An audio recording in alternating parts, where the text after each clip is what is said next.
and we never seem to leave. So it tells you something about the place. It's really awesome, great place to be. So we're going to switch gears a little bit from talking about protocols and experiments to talk a little bit about analysis and kind of some of the infrastructure you need to be able to really work with this data as we kind of move forward. And a lot of this came out of work that Jonathan and Peter and myself were involved in as we were students trying to deal with all this information and work with it kind of from the flow cytometry area, and now transitioning into how do we deal with it as we go into the mass cytometry aspects. So one of the things that came out of our work was really this platform called Cytobank, which lets you manage, analyze, and share your data really from anywhere you are. And so the idea being that you can really be anywhere in the world, so long as you have a web device, you can get to your data, you can analyze it, you can gate it, you can do whatever you want, and then you can share it with whoever else you want to do that. And this is currently in use kind of all over the world. These are people logging in, doing stuff, working with their flow cytometry data. And I'll go through today in this talk a little bit about why we need something like this. What is the reason? You know, why did we build this? It wasn't out of pure joy or pure fun. It was a real need. And then kind of where we're going with this as we go forward. And then I'll do a quick demo to highlight a few things in Cytobank. And then at the end of my talk, Peter will come up, and then we'll go through the experiment you guys are collecting this afternoon. And we'll go through an analysis so you kind of know what to expect when you're working in the lab this afternoon. If you have questions, feel free to interrupt. And yeah, we'll keep going. OK. So I don't need to convince you guys that we think a lot about the potential of both flow and mass cytometry and where it can go, especially kind of as we move into this era of systems biology and personalized medicine. A lot of the reasons you guys are here is to learn about phosphoflow. And really, if you think about that, you know, it's really an opportunity to kind of bridge biochemistry and immunology, right? One assay, you can look at cell signal, you can look at cell type, you can look at cell cycle, and you can look at it for every cell out there. And really nothing else out there lets you do that. And then, of course, we see a lot of flow used in stem cell research and regenerative medicine. And as we did our work, trying to go through and analyze and collect and collaborate with all the data we were collecting, we really realized that there's a need for kind of new software and methods. You know, some of the methods you learn more about tomorrow, like SPADE coming out, and really kind of a new platform to get this out to everyone. So if I kind of take a step back and take a look at how flow cytometry works, right? So like most of the time, you're kind of doing a few parameters and you're running a few samples, right? And then you kind of get to this area of the cutting edge, which is, you know, you're running about 12 to 17 parameters. You're starting to do plates.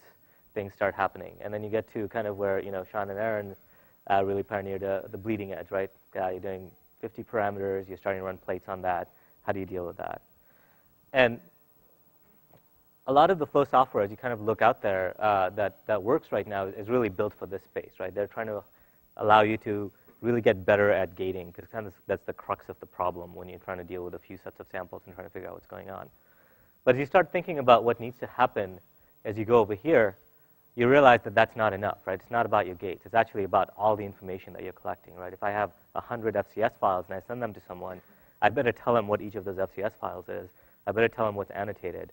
And I better also show them how I gated it and what my result looked like, right? And if I'm going to come back to it 4 months from now, I better remember every one of those things, because I'm going to need to know it for a paper or for my next experiment or whatever else that needs to happen. And finally, I need to make sure that as I start doing all of this, I have a platform that can scale. I can, you know, run as many computers as I need. I don't want to be hampered by what's on my laptop or my iPad or whatever. And I want to be able to have a way of kind of thinking about my data differently, or have a way to plug in new analyses and new visualizations as I work through it. And really, that's kind of where a lot of this came from, right? So I'll tell you a little bit of a background coming forward. Of, you know, when I started in the lab, the thing they asked me to do is, okay, build something to do heat maps. And you're like, okay, that's easy. That sounds pretty straightforward. And as soon as you start doing that, you unwrap a can of worms. And I'll kind of go through that a little bit. Again, we'll talk more about this a little bit tomorrow. But you know, what do you do when you have to start thinking about things like that? And how do you kind of deal with that without worrying about what's on one person's laptop?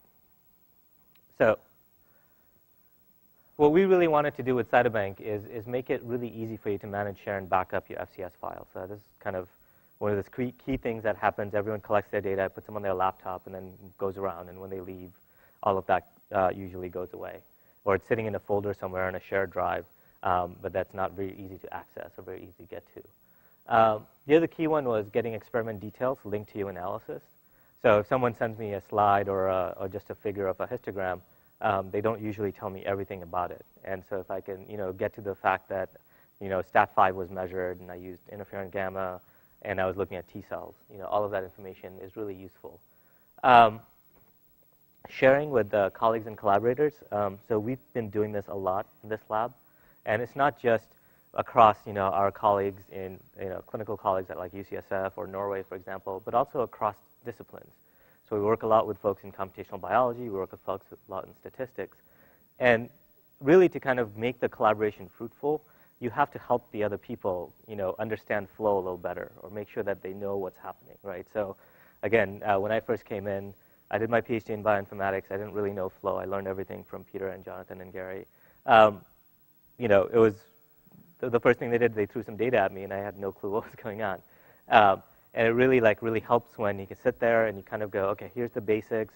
Here I've done some, gating for you, so you know kind of where to start and do your cool things of your advanced analysis. And then it really helps because it gets you engaged. You get them kind of doing some of the new statistics stuff that they're familiar with, and then they can come back and start thinking about the gating and the compensation and the scales. If you try and get them to do all of that all at once, it usually fails because there's just a barrier to kind of getting to know all the nuances of flow and mass cytometry. Again, a platform, you want to do this without really worrying about what's on a user's computer. So just approaches that Google, Facebook, Amazon, all of them use. Scale out your compute without worrying about location. And then the last one is really kind of eliminate this fear about losing your data, right? So this happens a lot in academic labs where, student comes in, they'll work on their stuff, they'll graduate, they'll get going. When they leave, they take their laptop with them, and along with all their analysis, everything else that's been done with the data goes along. And then 3 months later, you get a paper, you have to review it, or something comes up for a follow-up. It's really hard to do that. And so if you have everything kind of in a central place, it's easy to share, it's easy to transition, and it's easy to kind of get to everything as needed. So this is how Cytobank works. So you go to cytobank.org, you register for an account, and then once you're registered, you take an experiment, which is a collection of FCS files, you upload them to the server, and then you have what we refer to as an experiment inbox, and that lets you manage your experiments. Very similar to your email interfaces that everyone's used to. Each row is a particular experiment that I either uploaded or is given access to by someone else. I have labels, like you do folders or labels in Gmail to kind of manage your experiments. I have projects if I'm collaborating with people, and I can build security all around that. And then I can filter by a variety of things, including my experiment annotations. When I click on a particular experiment, I get to what we call the details page. And in this details page, you basically see all the information about that experiment, so what FCS files were uploaded, if you need to attach anything else, which is not an FCS file, so your Excel sheets, PDFs, all of that can just be attached here. You can also share very quickly with someone over here. Just type their name, so long as they have an account. They'll get an email saying, so-and-so shared an experiment with you. And you can also download your files just like you uploaded your files. So just from a management and sharing perspective, this becomes a pretty easy way to just back up all your files.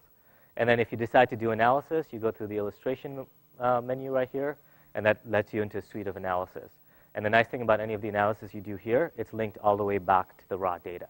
So when you send someone a link to say, hey, I've done this analysis, if they have the appropriate permissions, not only do they see a result, they can see how you gated the data, and they may be able to even change those gates if you give them permission to do that.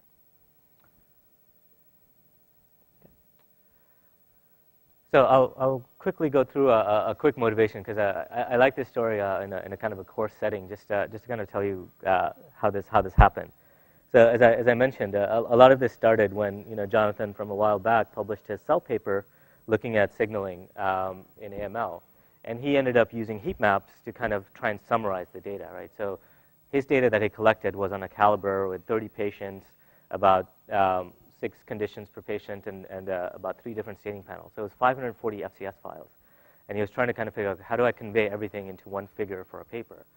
And so he decided to borrow from the microarray world and start using heat maps to look at the information. And And we know kind of the dirty little secret behind heat maps is that it can hide some of the single cell resolution you have. And so what we really wanted to do was we wanted to be able to kind of summarize our information, but not lose the link to that single cell resolution, because that's, again, really critical. And so when I came in, we started thinking about this. We're like, okay, we can build something like this. You know, it's not hard. It's a heat map. It's a table of colors. You know, and we want to make it linked to the underlying data. And we want to be able to go back and forth. Okay, that's okay. That's not too bad. And then we started thinking back. Okay, how do I do that? What do I need for all that information kind of coming in? And this is kind of what happens, right? So you take your data. You have a flow cytometer. You run it through a flow cytometer. You get some raw data. You get some machine settings. You take that FCS file. Then you go through and do compensation, your transformations, and your gating, you know, and then you kind of make the aggregate view, and then you finally generate a figure to kind of communicate the results. And the key was, as you're doing all of this, you're moving through 3 or 4 different applications, and what you're also doing is you're losing all the annotations as you're going along, right? So in the lab notebook is where all the experiment information sits up.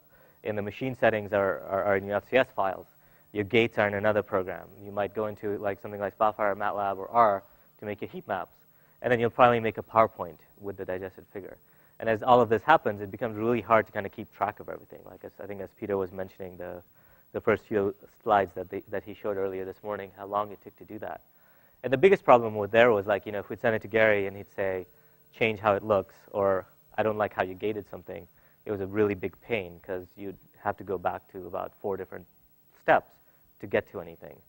And we really didn't want to do that. So it was a matter of trying to, you know, kind of get this efficiency out of the way so we can kind of focus on a few other things. And the other thing that we've started seeing, and again, you're going to start seeing this too as you do more of these larger experiments, is that your data analysis becomes your bottleneck. And so what you want to do, right, so I think, you know, as we look at these larger scale experiments that we've done and published on now, you know, it takes us maybe a week to collect all the data, but then we'll spend, you know, a month or 2 months or 3 months analyzing the data. And if you're going to be doing that, you want to make sure that you've annotated your FCS files correctly, everything's organized, and you can get to things as you go back and forth, right? And so, and then again, depending on who you're talking to, you're going to require different context as well. So all of these things become important as you start thinking about, you know, doing some of these flow cytometry and mass cytometry experiments as you go along and see what's happening. Okay. And then this basically talks about that last point, which is you want to be able to have a sliding context, right? So if I'm talking to my collaborators, I want to focus on the result, maybe think about the clinical or biological outcome. But if I'm kind of in statistics mode or informatics mode, I may want to be able to go down all the way to the raw FCS file. So being able to go transition back and forth here becomes pretty critical. Okay. Sorry. So I'm going to switch gears right now. I'm just going to tell you a little bit about the data you're going to collect today. This is kind of a very crude slide. We'll go more into details. But just to kind of give you an idea of the data I'm going to show you a little bit, there's some PBMCs. This is the surface cocktail that's going to be run. We're going to run 2 sets of staining panels. One, we're going to measure the surface cocktail with STAT3 and STAT5, and one with P38 and PERC. And then finally, we're going to be stimulating with a variety of different conditions. Okay. Any questions so far? Nope. Okay. Great. So let's see. Sure. You imagine you already upload something. Mm-hmm.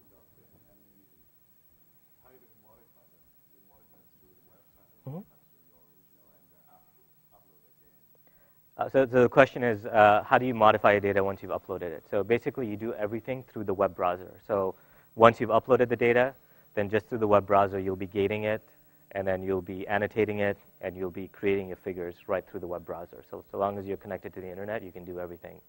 And then if you want to modify, once you're done, you save it, and then you can share it with someone, and then depending on the permissions you give them, they might be able to modify it, or if you want to change things, you can change it.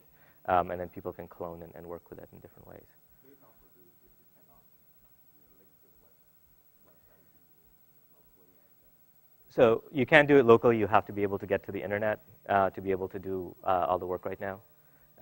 So you have to be connected to the internet. But that's about it. Yeah. So can you work through the online database, although you may not have used the software on your laptop or whatever device you use? So the question is, what do you need on your laptop?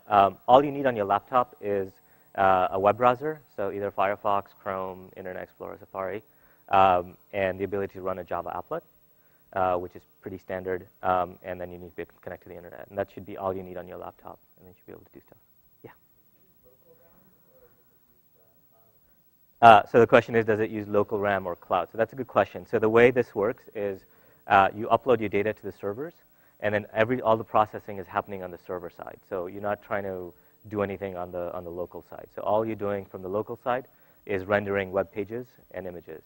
And so from a bottleneck standpoint, your upload speed is a bottleneck initially in terms of just getting your data to us. And then once your data is on us, you're just getting back web pages and images, and that's usually the stuff.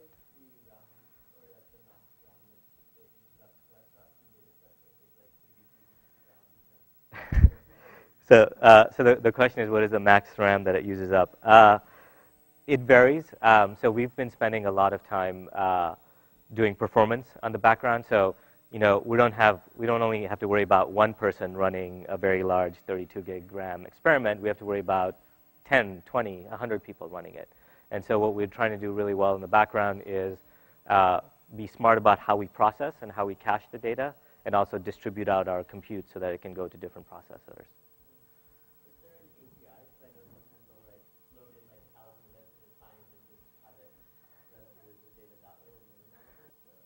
So the question is there an API? There is an API, but it's not out. Like, we don't officially support everyone on it yet. And we're happy to talk to you later on if you have something specific you want to try and do. But that's the idea, is to really kind of build this out as a platform. So if we can't do anything, we essentially can at least give you a pipe so that you can kind of plug it into whatever else you need to do. Okay. Any other questions?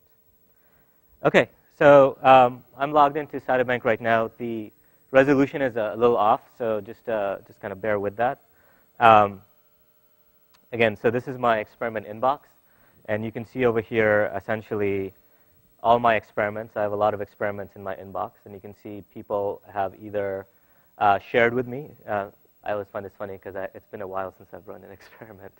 And then on the left-hand side again is filtering, right? So over here, down here, you can see, name of experiment, number of FCS files, number of illustrations, primary researcher, when it was last updated.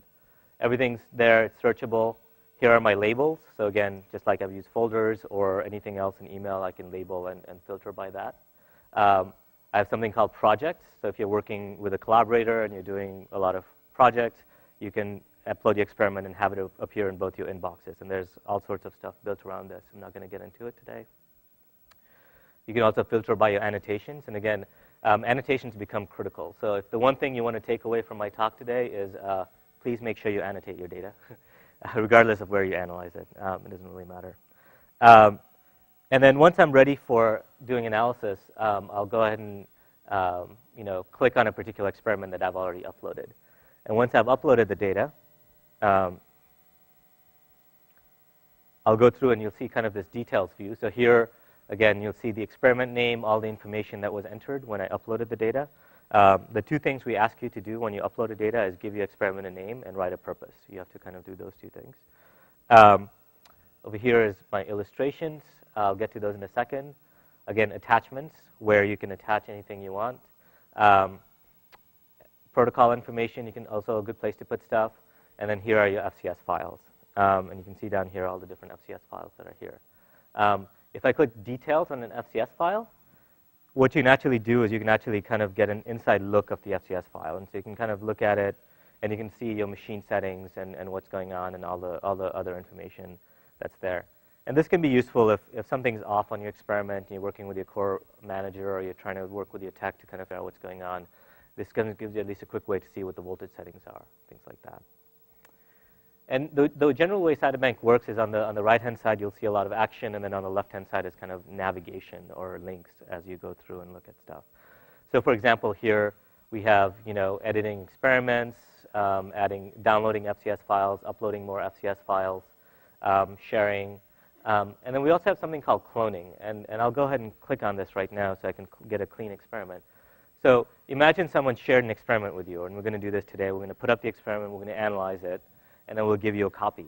And you want to say, I don't want to really mess with that analysis, but I want to be able to follow it or get my own version. So you can do something called cloning. So clone an experiment gives you your own copy of the experiment with all the annotations and gates. And clone FCS files is just going to give you a clean copy of the data. So it's basically going through, and now it's simulating me uploading, me downloading and re-uploading this data is basically what's happening. So I've uploaded the data. It's done. Kind of look down here. Automatically, we'll try and group some stuff, like your comp controls will go in a different group. The experiment files will go in a different group. And then down here, you'll essentially see what the plots look like of your data. So go through it. And this is just there to kind of make sure that your data looks okay. Usually people kind of like to see a plot when they're looking at it. If I click on View Experiment Summary, I'll go back to that page where, again, you'll see now that the name is I cloned this experiment. It's a clone of a clone. Who the primary researcher, who the PI is, who uploaded it. All of this is settable and different access. And then let's say I want to share with someone. So I'm going to give, the easiest way to share with someone is to give them full access. So I'm going to go ahead and share this with Peter. And now Peter's going to get an email saying I shared an experiment with him, and he can come and look at it and see what's going on and things like that. Okay. And then now when I'm ready to do analysis, I'll go ahead and click on illustration, and that will take me into the analysis mode as we go through this. So analysis in Cytobank works a little bit differently. What we try and do is motivate you a little bit and try and say, okay, tell us a little bit about your experiment, and then we can use that information to make it really easy for you to help to create your figures, or help you create the figures that you need at the end of the day. And the idea there being that by annotating your data and using that for analysis, it helps us in getting the figures created and kind of getting all the metadata, and it also helps you in quickly being able to search and retrieve and communicate your results with your collaborators. So hopefully it's kind of a win-win situation on both ends. And the way this works, again, is we use something called figure dimensions. And figure dimensions are essentially types of information you're going to measure in your experiment. In any flow experiment, you'll always measure at least two things. One is channels. You'll have to tell us a little bit about what you measured in each of your channels. So what was on FITC, what was on PE, things like that. You'll have populations, so your gates. How did you identify your cells? And then depending on anything else you're doing, so there's doses, time points, conditions, individuals, sample types. Those are all different types of dimensions that you can have. And then there's some automatic dimensions like FCS files, which are just a list of your files, and then plates. So if you ran this as a plate loader, we detect it's a plate, we'll automatically label your plate for you so you can get to your plate heat maps pretty quickly. In this case, we have conditions, so we'll be looking at conditions as well, which is down here. So let's do the first thing first. Let's go ahead and just kind of look and make sure that everything's set up for our channels. So for most people, this process is just kind of a verification. So if you've spent time annotating at the cytometer, we'll take advantage of that and do a lot of grouping for you. So in this case, in this data that was measured, I had a bead that was measured. And then I had a set of files where I looked at stat3 and stat5. And again, here you can see that information. Stat3 was on Alexa 488. Stat5 was on Alexa 647. And then down here, I had another set of files that was P38 and ERK. And you can see P38 on Alexa 48 and ERK on Alexa 647. And all of this information just comes along if you've annotated the cytometer. If you haven't annotated the cytometer, you can do it through the interface here and add the information as you need. Everything you do is stored as a layer on top of the original data you uploaded, so you can always get back to the original data that you originally uploaded. So for most people, they'll come in, they'll verify that everything was annotated correctly, and then they'll go ahead and say return to illustration. So it's really just kind of a check to make sure that everything was done okay. So usually not a big problem. I'll come to populations in a second. Let's go ahead and get our conditions done. In this case, as I mentioned in that slide, we did about 6 different stimulation conditions. And so what you want to do over here is just go ahead and label those conditions. And the way you do that is through an interface like this, where you have a list of your files down here, and you can label them or tag them, just like you do any kind of tagging, by typing a list of values. So in this case, I have GM-CSF, IL-10, IL-2, IL-6, PMA, unstim, and LPS. And when I click Add Conditions, what we're doing is we're actually looking at the file name, the sample name, and the tube name for these terms. And if we find them, we'll automatically assign them to the right categories. And if we don't find them, then you can drag and drop and assign them as needed as you go through it. So now you'll see, for example, over here, I've gone ahead and tagged GMCSF, IL10, IL2, IL6, LPS, and PMA. So all of that's kind of come in. Everything's ready, and then we can go to the next step. You can also import conditions from a previous experiments. If you're running the same experiment over and over again, you can just kind of import that information in. You don't have to keep typing it in again. And then doses, individual sample types, they all work the same way. And then one last thing I'll show you is gating. And the way gating works, again, is a little bit different. You click on this button here called Gate in Populations. And once you click that, it goes to another interface. And this interface, this is where you need the Java applet so you can draw some gates and work with it in different ways. Any questions while I kind of talk through that? Yeah. In this case, the data are, so the question was, are the data already compensated? In this case, the data are already compensated because they were compensated on the machine. So what we do is we'll default to using the compensation matrix that's in the FCS file. However, if there isn't a compensation matrix in the FCS file, or if you want to do your own compensation, there's a way to do that just through the interface here. So I'm not going to get into that right now. We can talk about it later today or tomorrow. And just to kind of, I've been closing down these green boxes, but there are a bunch of videos and documentation and tutorials all around this that you can also access and reference as you go through it. So here's our gating interface. And I'm going to go ahead and pick, again, I apologize for the screen resolution. I'm going to go ahead and pick, in this case, I'm looking at forward scatter versus side scatter. And I'm going to go ahead and draw a quick gate. We'll draw them cleaner in a little bit. Oh, sorry. Okay. That's a good idea.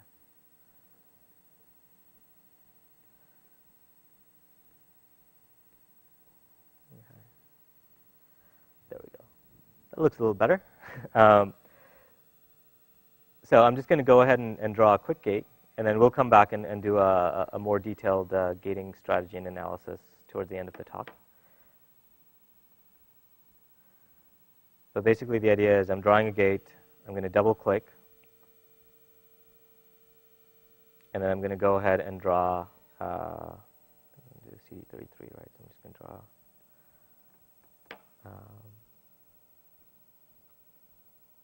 just real quick monocyte gate.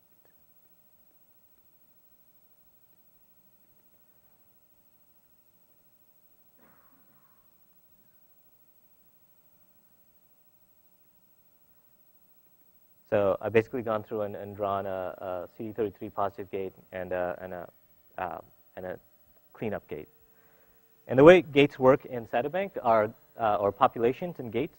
So we use something called populations as our dimensions thing. So when I clicked on gate, it was through something called populations. And a population is a collection of gates. So my CD3 positive population is my intact cells gate and my CD33 positive gate. Does that make sense? And you can actually go through and look at all your gates through over here. By default, a gate is global, so it's applied the same way to all your files. But then you can tailor it. So if you want to change it for one particular file or a set of files, there's a way to do that just through this interface right here. And again, like I said, we'll come back and do a few more gating strategy and work through this a little bit. I'm just going to kind of move on. And we'll come back to this in about 10, 15 minutes. But once I've drawn my gates, I hit save and return. And that basically then takes me back to the same illustration interface that I was at before. And just similar to what I could do in my conditions, I can import gates. I can import gates from a prior experiment. So again, if I'm running the same thing, what you can do is go ahead and draw your gates once, then take your next experiment, bring them in, and then import gates from the prior experiment, and then adjust them as needed for your second experiment. So again, helps you be consistent, helps you communicate the results, kind of helps you be good with what's happening as you go along. Yeah. Might have missed it, but where was the hierarchy identified on that? Oh, it'll show up in here, and then there's another button that you can use to kind of look at it. So I'll walk through that in a little bit. Okay, so we've done our annotations. We've kind of drawn some populations. Now we're ready to create our figures. How do we do that? Well, the first thing I'm going to do is I'm just going to go ahead and choose the phosphos that I'm interested in looking at. And so the way I do that is I have this button here called Choose that's next to that setup. And what I'm going to do here is go ahead and just find all my stats, my ERCs, and my P38. And I'm going to go ahead and say, I'm interested in looking at, let's just go ahead and look at both our intact cells and our CD33 positive cells. And I've chosen a few things, and I'm going to hit Update. And what you're going to start seeing happening in the bottom here is you're going to start seeing some plots loading. And the other thing that you're going to start seeing is something we call some kind of an arrangement. If you look at it as layout placeholders, you can see that things are organized a particular way. So for example, I'm seeing a row for every population that I'm interested in. I'm seeing a column for every channel I've picked. And then I'm seeing a table essentially for every condition that I'm looking at. And this is good, except that's not maybe what I want to look at. And what you'll see if you look up at these dimensions is you'll see columns, rows, and tables. And so if I want to change things around, I can basically just drag and drop these around to say, I want a column for every condition I'm interested in. I want a row for every protein I'm interested in. And I want a table for my different populations. And now when I click Update, what you're going to start seeing over here is the setup to look like that. And then the other thing I may say is, I want unstimulated as my first column in my data. And just by moving things around, I can do that and set up my figure. If I click on the illustration view, you're going to start seeing plots appear over here. And how do you set up these plots? Well, on the left-hand side over here is an area called Plot Controls. And Plot Controls, I'm saying right now, let's say I want to do a contour plot. And let's say I want to make my y-axis be forward scatter.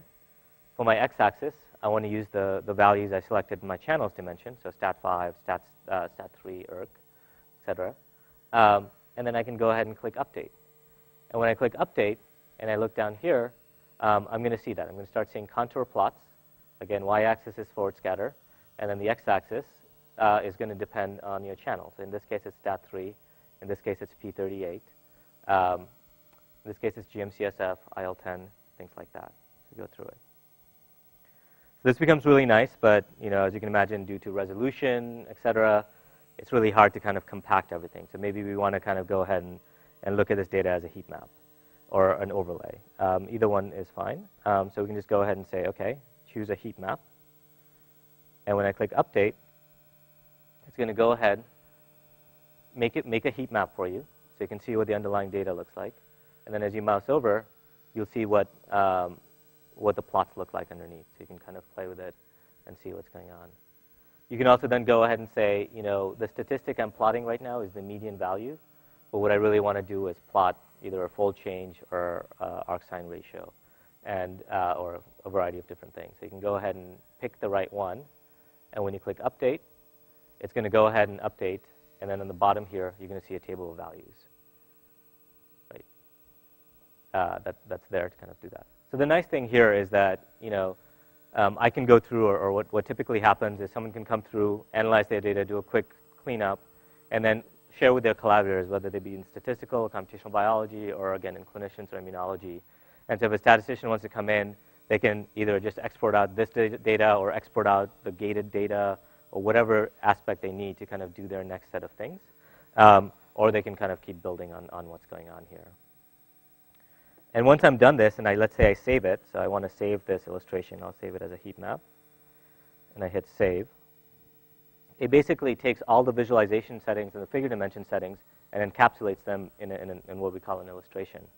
And so now when I come down over here, you'll see heat map, Nikesh's working illustration, and I can tell Peter's already started accessing the data because he has his own working illustration right now. So the way this works is I do everything in my working illustration until I save it, then I make a new illustration. So working illustration is kind of like your rough copy as you go through it.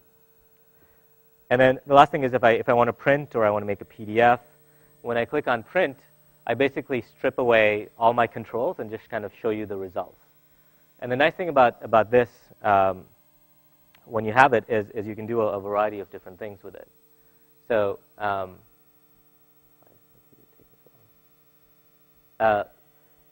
so basically it gives someone a way to say, okay, here are my results.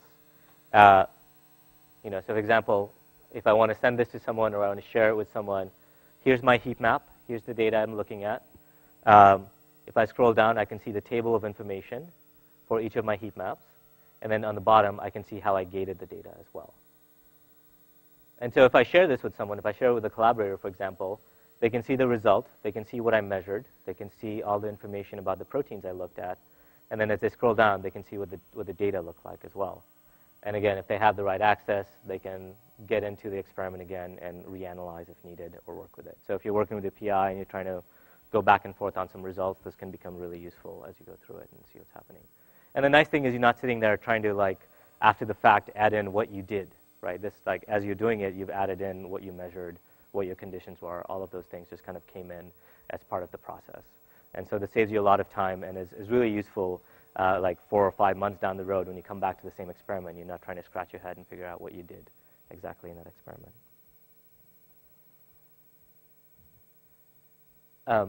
Any questions? No? Okay, cool. So these are just some screenshots. I think these screenshots are in your handouts. But basically the same idea is that once you tell us information about your experiment, we can then use that to help you. And again, there's a two-way street. It makes it easier for us to kind of give you different ways of accessing your data and for you to be able to have all the information right there. And like we said, annotation is important. A variety of ways to kind of use this to create your information, and then a variety of different ways to share that information with different people. And so we see this a lot, like we have thousands of people using it everywhere, and people even are publishing with it, and they'll even make the experiments public. So one of the things we do is, if we've published a paper, we'll make the experiment public. So not only can you see the results, but you can also follow our protocol and see what's going on as we go through it. We can kind of go through this again, but hopefully gives you an easy way to share your data and gives you kind of backup right out of the box. And then the last part, again, capture this experiment information while creating your figures. Again, becomes really critical as you start doing some of these larger experiments down the road. So if you want Cytobank, again, we have a version that we've gotten vendors to support, so folks like BD, for example, and that's at cytobank.org. And so you can kind of go there, register for an account, and start using it. And then if you're a big lab or a core facility or a company and you want your own Cytobank with your own set of compute resources, so you're not trying to fight with everyone who's running the 32 gig experiments, or if you want premium modules, premium functionality, you can kind of pay us for a Cytobank, and then there's also a deployed version as you go through it. So one of the things that kind of I always come when I'm up here is, it's been so long, it always seems like we're just getting started, right? So the idea here has been, we've kind of spent a lot of work building it, and now what we hope we have is really the platform or the pipe so that we can start doing all the really cool things that everyone in the lab is really working on, right? It always is amazing how long it takes to get there. And so like with Cytobank, that seems the same thing. Like there's a lot of really good stuff already in, but it's only the beginning. So using our infrastructure and using what we've built now, we're starting to do a lot of different things, all the way from building in hooks. So if you're at the Stanford core facility, you check in your data there. You can get a button. You click on the button. We'll automatically get the data for you and put it in Cytobank, so you don't have to kind of do the upload, download stuff. Drug screening assays, high-dimensional and mass cytometry assays, and then finally building out resources for the community. And I'll just kind of walk you through a few of those as screen tabs.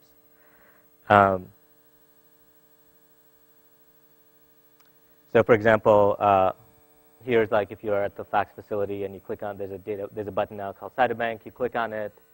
It takes you to a place like this. You type in your information, and then you hit retrieve, and we'll automatically get the data for you. Here's dose response assay. So let's say you want to generate your IC50 values and EC50 values for your signaling and all the different parameters.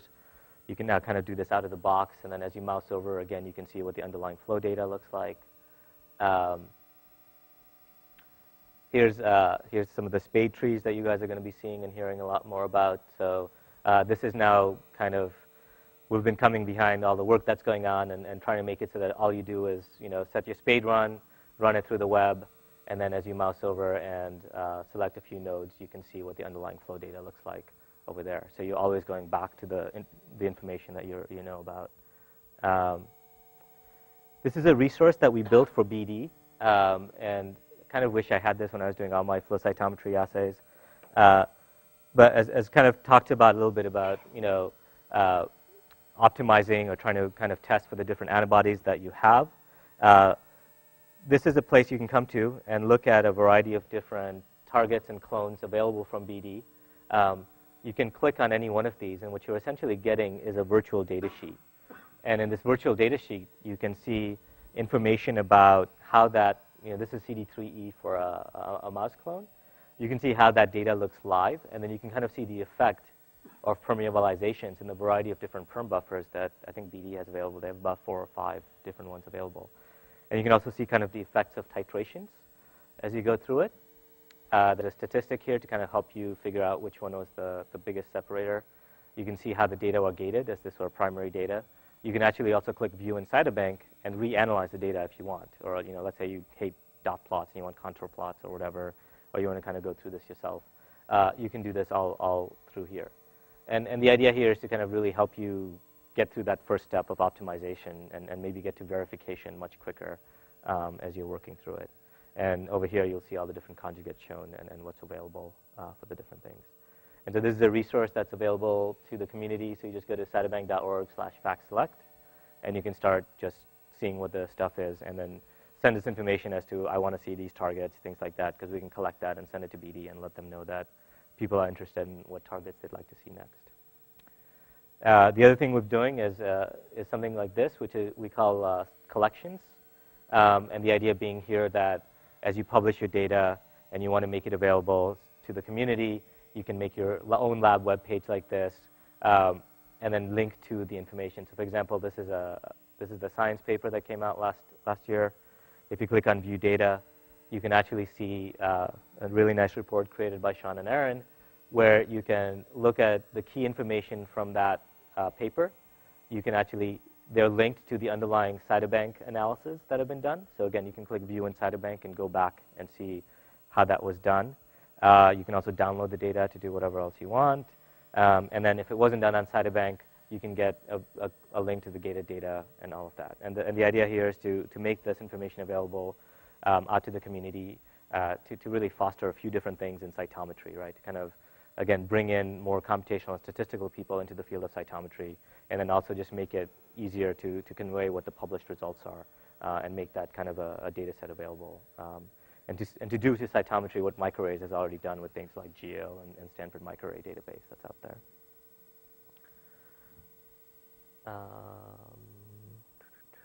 Okay, so these are just screenshots of what I just showed you.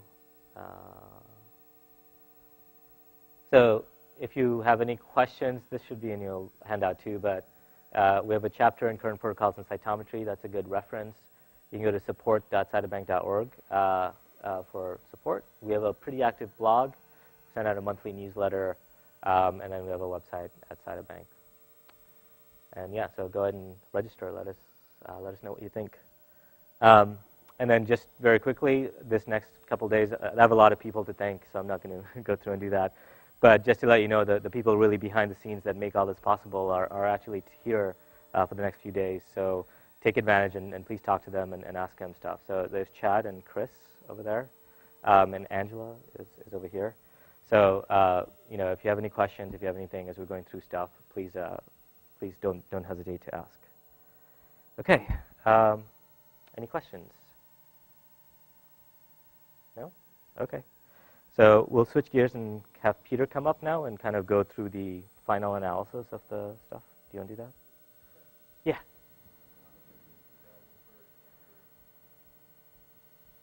So there's, so go to cytobank.org, register, you can start using it, so that's available to the entire community. And then for Stanford specifically, we have the link to the core facility downstairs, so that starts up and goes on. And then if you want your own kind of cytobank that has some of the premium functionality like the SPADE and the dose response, come talk to me, and we're still working out how to do that for Stanford, but each lab can get their own thing basically, or have different things. Any other questions? Yep. Okay, thank you. Do you want to switch gates? Do you just want to switch computers or use this one? Okay. Okay.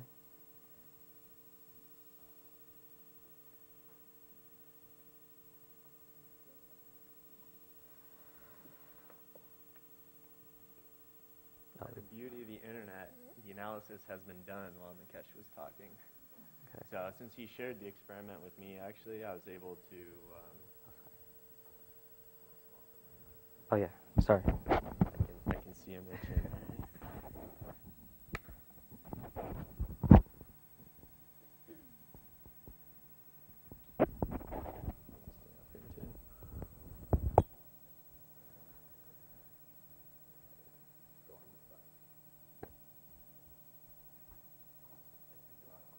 Yeah. Switching to some cell cycle analysis. Chemo drugs, what?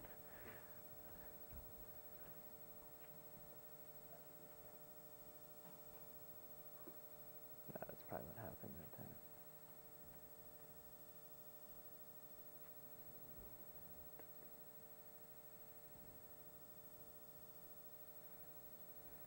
So, yeah, while Nikesh was talking there, I actually just went ahead and kind of continued on the analysis. So since he shared it with me, again, down kind of in this bottom corner over here on the sharing permissions, he gave me full access to it so I could go in there and gate the rest of the data, set up figures, and do all that kind of stuff while he was talking there. And I expect everybody to be able to analyze it that quick by the end of the class, so it should only take you 10, 15 minutes. So what I actually did was number one, I just went ahead and added in what we did in a little more detail. Actually, on that, the experiment that he cloned from, we already had some more information filled in. You can put in little comments too that I think are useful to have in there. You know, stimulations look great, of course. Better be good, right? Otherwise we wouldn't be showing it to you, right? So you know, it's nice though to say, you know, those become very useful little things to actually throw in there. Something you have a bad experiment or something, it's like, you know, whatever, the stims weren't quite right, timing was a little off. It's useful to have that when you look back at your data and you just have a little note in there that maybe this isn't the best thing in the world to bank all of my time on. So while Nikesh was talking, like I say, I threw in a few options of different figures and different illustrations, and you'll see it actually, the reason we could do that quick is because it's basically like 1 or 2 mouse clicks to make these changes and to actually get these other views of the data. So one of the views that a lot of people might be used to looking at is something like like a density dot plot. So that's kind of the classic, you know, thing that everybody likes to look at, the old 2D plot. In this case, we're looking at the 2 phosphoproteins versus each other, STAT3 and STAT5 in one staining panel, and then ERK and P38 in the other staining panel. So today in the experiment, what we're going to do for the fluorescence is basically have 2 different staining panels. They both have the same surface marker combination. That's fine. They both have the same surface marker combination, and then what we have is basically 2 different phosphoprotein combinations, one with STAT3, STAT5, and then the other one will have ERK and P38. So we have 2 stains, and one of the advantages of doing CyTOF, as you'll see, is that you can add then all of those in the same cocktail. You're not as limited sort of by the colors, and so in that one, there's only going to be 1 stain that you have to do for your samples. You don't have to do 2 stains.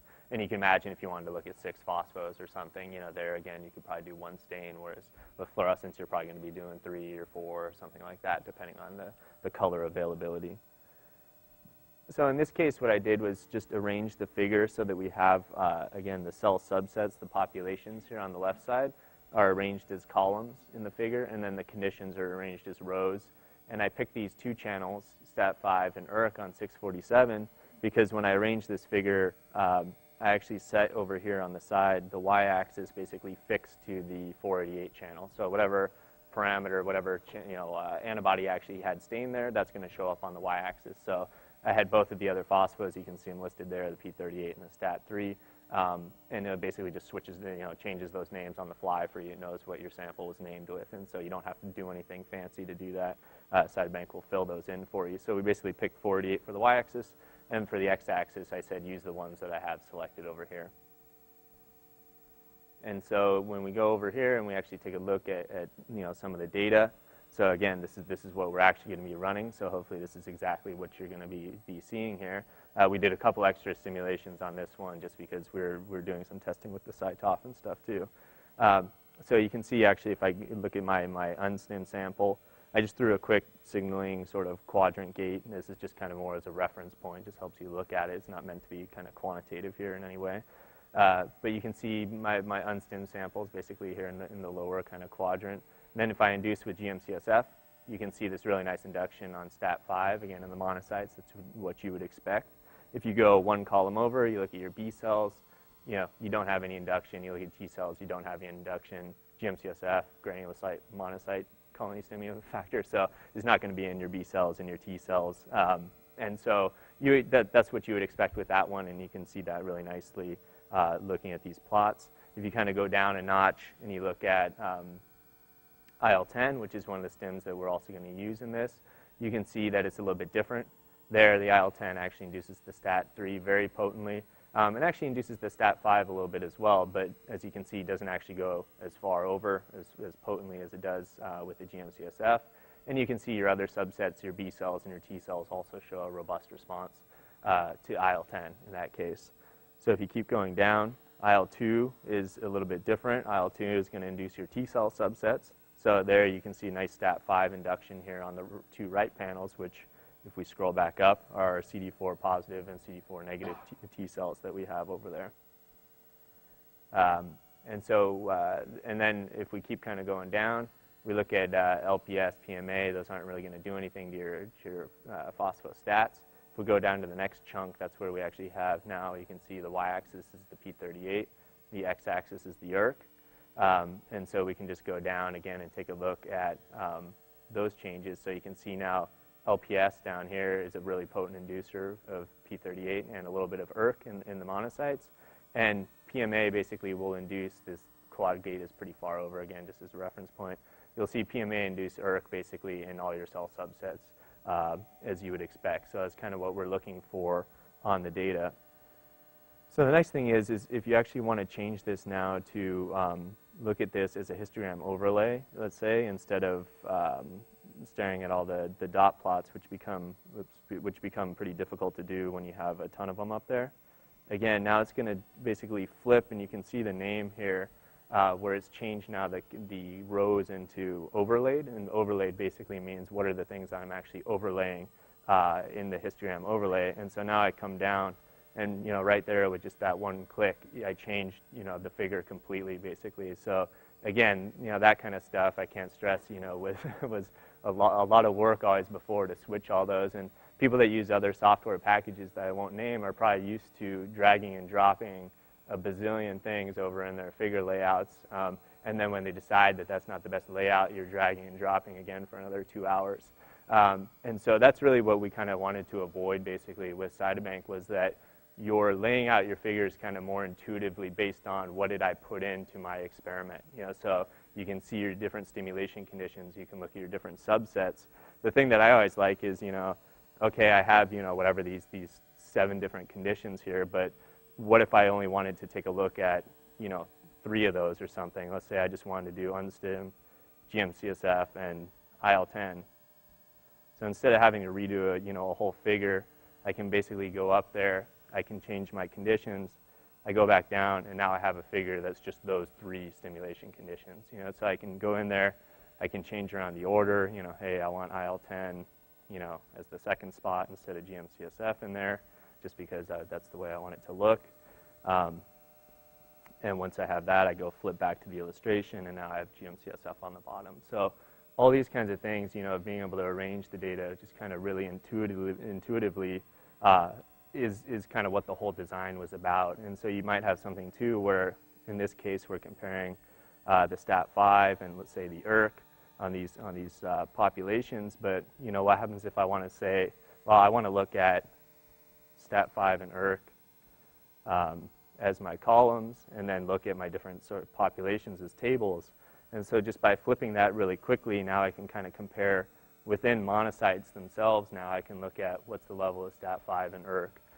In B cells, what's the level of stat5 and ERK in response to these different stim conditions. So again, you can really, go to town on the data and really pivot the data in all these different angles. And so you can look at it without kind of being limited. That was the big problem that we always had, was you tend to sort of get one visualization of your data at the end of the day, and you normally don't want to change that because you've spent a lot of time and you've done a lot. And if somebody tells you, like, that's not the way I would look at it, you're kind of like, well, too bad, that's the way you're going to look at it, because I'm not going to change it. So this lets you basically go back and, in a couple clicks, you can change it around. And someone, people have good ideas a lot. Maybe you should look at this cell subset versus this one, or it might be better to overlay it this way or to set it up that way. And it lets you see that. Maybe a dot plot's better, maybe a histogram overlay is better.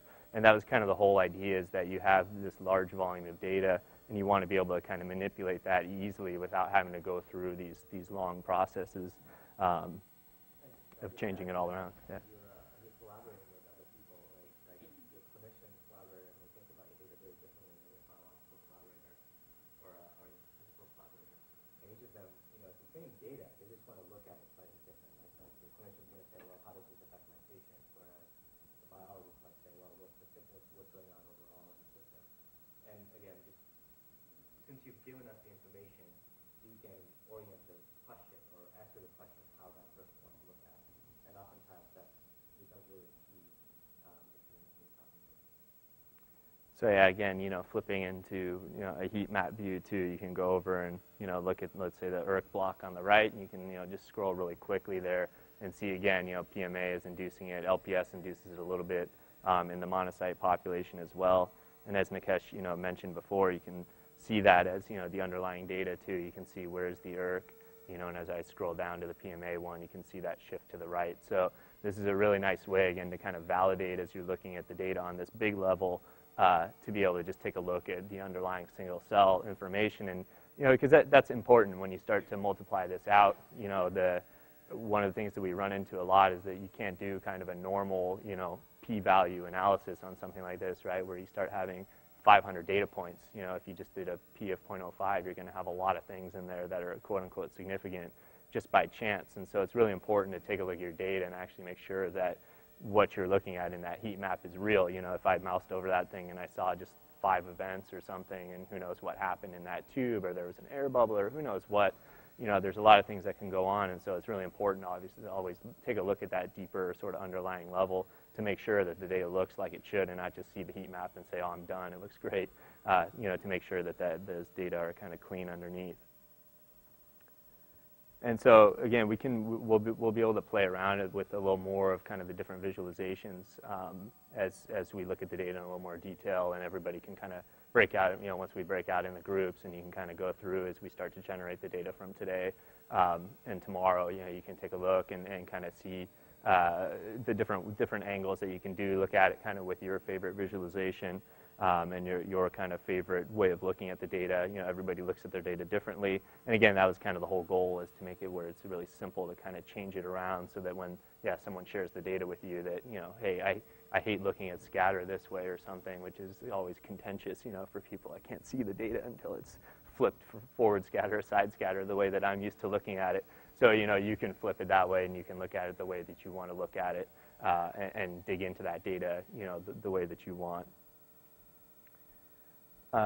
And one of the handy things that I think is very useful is up in here. Actually, one of these links that we have, the export table of statistics, and so that's a really nice way to actually get out this information that you have down in the bottom here, basically.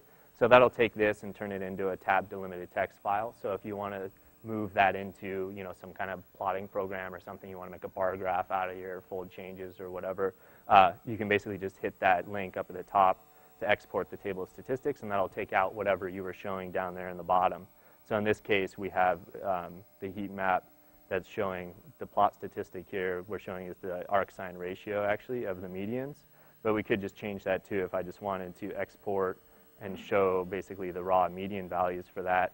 I can go ahead and switch the equation to raw. So now it's just going to show the actual medians that I had in my data. And so you can see these are the actual numbers, you know, just the straight MFIs from each population for those. So if you wanted to just export those out, that's a very quick way of doing it. And again, you can plot that in then in some other software as well. So the beauty, too, is that you can do those ratios positionally. And I think that's one of the kind of the final things I wanted to point out is just that if you switch to doing this ratio, what you'll actually see is this control that's over here on the left. So in this case, what we actually have it set to is the control is the first row, because the first row was your unstimulated sample. So we're comparing to that one. But there might be times where you might have a different control. You know, let's say I flip the figure, which let's just do it real quick. So if we flip the figure basically in this other dimension so that now the stimulations are going across the columns. So you'll see now it's kind of a silly comparison, right? Because I put my monocytes up there as the first row now. So now everything is getting compared to the monocytes, and it's all blue because everything is lower than the monocytes. So that's not really kind of what I would want if I switched it around that way. So now you can go over to the control, and you can say, I actually want the first column, because the first column now is your unstimulated sample. And so now it'll flip it basically, and it changed that figure, you know, the way that you want it. So again, that kind of stuff for people that do more data analysis is extremely tedious in Excel or any other program that you want to use. It's okay if you only have 20 data points like this, but if you have like 5,000, trust me, you don't want to be pivoting and taking ratios from all these different angles. So this really enables you to kind of flip your figures around and get the numbers out that you want, and get the numbers out, you know, even more importantly, in the format that you want and kind of the layout that you want too. If you actually want to plot it out with a certain plotting tool and you need everything to go across as a row or as a column or whatever, you can just switch it around in there and save yourself a lot of time in somewhere else copying and pasting and doing that kind of stuff. So yeah, so I think with that, the experiment this afternoon, like I say, we're doing this a little bit different than what we normally did in this class, where normally on the first day we actually always did the cell line work, and then on the second day we would do primary cells. But this year what we're actually going to do is we're basically going to do primary PBMC, and we're going to stimulate those guys with these conditions that we just showed here. And then what we're going to do is once we get to the fixed point where the cells are getting fixed, we're actually going to split the samples basically into two sets at that point. One set will be stained with the fluorescent antibodies and will get analyzed on the LSR today. And then the other set will basically get stained with the CyTOF mass labeled antibodies, and those will go into the intercalator and actually get stored overnight and then analyzed tomorrow. So you'll actually see the acquisition on the CyTOF tomorrow. You're going to see the CyTOF sitting there today because they're basically all in the same room. So I'm sure people will start talking to everybody about that machine. But basically, that's what's going to happen. So depending on how your group wants to do it, we'll probably, you know, there might be good to have people kind of split into two chunks a little bit so that they can keep track of what's going on with the two different sample sets. So this one's going to be a little more challenging, and so all the people from the Nolan lab that are leading the groups are all new to this kind of method too, where the way we're splitting it all. So we'll see what the data yields, right? This will be part of the experiment. And if nothing else, we have our nice sample data that we'll share with everybody. So once everybody goes in case you haven't already, we have internet, and there's computers in the lab that we'll be able to do stuff on too. So to register for Cytobank, we actually just use OpenID authentication. So if you have a Google account, Gmail, or you have Yahoo, or any other OpenID provider, you just use that basically as your authentication, so you don't have to remember one more password. And so basically you can just create an account, it's free. And then once we do that at the end of the day or at the end of tomorrow, we can actually share the data basically with everybody in the class. So when you go home, and, or if you're working here, you can check it out here too. But you'll be able to take a look at the actual data and then make copies of it and stuff too, and manipulate it and analyze it just from scratch too, so you can do it yourself. So yeah, I think for now we're going to have lunch, which is in CCSR. So someone, Angelica, who's in the back, By the way, Angelica is the savior of our class. She does all the hard work, and then all of us just come and talk and do the other stuff. So, as I'm sure you've been in communication, so I actually want to thank Angelica. If you guys could do that. And you can follow her to the food. She will guide you.